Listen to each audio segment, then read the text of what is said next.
Thank you, Mr. Speaker, and thank you to Ranking Member Barr for his leadership, not just for yielding time. This is something that he's been working on himself, putting a lot of heart and passion and thought into.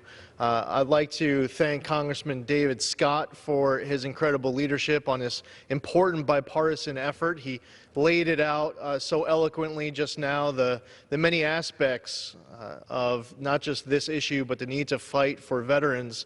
There are many people who are here in the gallery, millions of people at home watching C-SPAN, shocked at what they're seeing as Republicans and Democrats in the House and the Senate work together to get a bill through committee, through the chambers, to the President's desk to become law, and the beneficiaries will be our nation's veterans.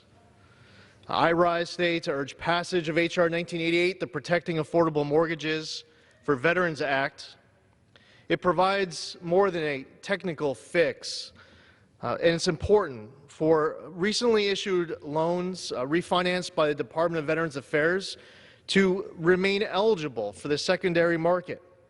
This fix is essential to prevent a liquidity crisis in the veterans' home loan market and ensure that the brave men and women who have served our nation in uniform have access to affordable mortgages.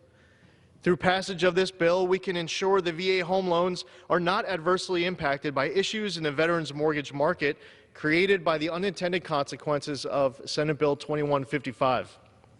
The Economic Growth, Regulatory Relief, and Consumer Protection Act, Senate Bill 2155, became law in May of 2018 and contains some very important bipartisan reforms to protect veterans from predatory lending and deceptive marketing.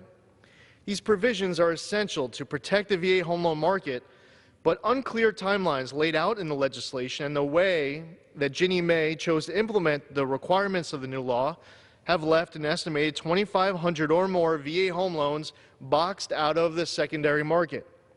These mortgages are now considered orphan loans because they are no longer eligible for Ginnie Mae securitization, even though they met all federal requirements and are backed by the VA.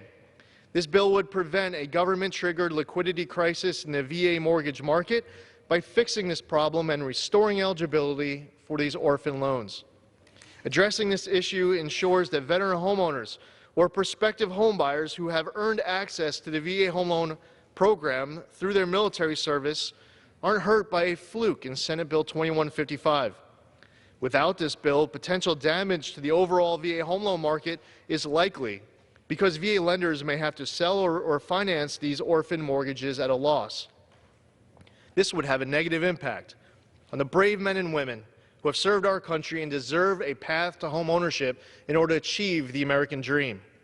If lenders aren't able to securitize VA home loans through Ginnie Mae, closing costs and borrowing costs could go up, and opportunities to borrow or refinance could go down.